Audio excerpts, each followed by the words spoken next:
G'day ladies and gentlemen, Kieran down from Document Management Tasmania, and thank you very much for joining me at my desk. Okay, thought for the day. We're now at the beginning of October. JobKeeper is finished for many Australians across this great land.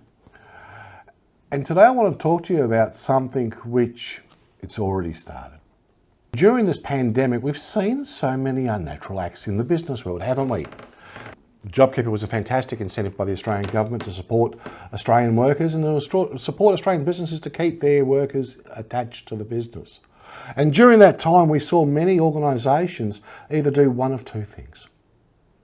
We saw them either shut down completely, or we saw them discount their product in order just to keep the wheels turning. And I know many of my clients did that, which was a fundamental mistake. There's two reasons. When you discount your product range, it's very hard to educate the market to where the product price should be when you've discounted it last week and you can't discount it this week. But two, it mucks around with your gross profit. And when you muck around with your gross profit, that's what funds our wages. Now's the time to show empathy into the business community. Why? Because this is what's going to happen over the next coming weeks and months.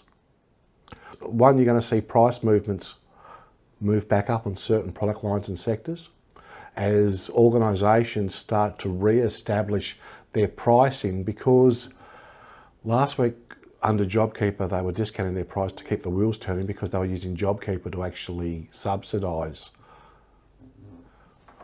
Or two, you're going to see businesses make that horrible, hard decision. I can't afford you anymore. I can't keep the role.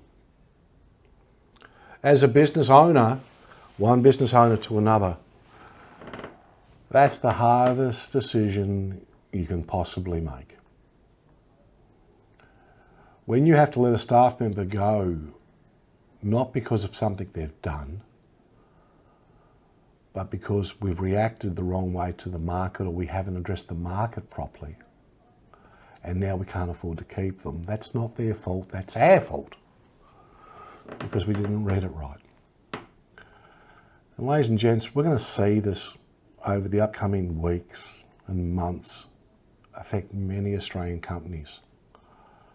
So as you do business with your suppliers, with your clients, one thing I'd ask of all of us to practice right here, right now, is some empathy. Because whilst you and I might be okay, the person we're talking to may not be.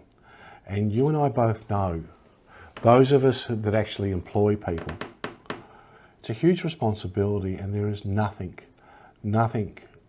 worse than having to let someone go through no fault of their own. And the flow-on effects of that person when they are made redundant due to restructure.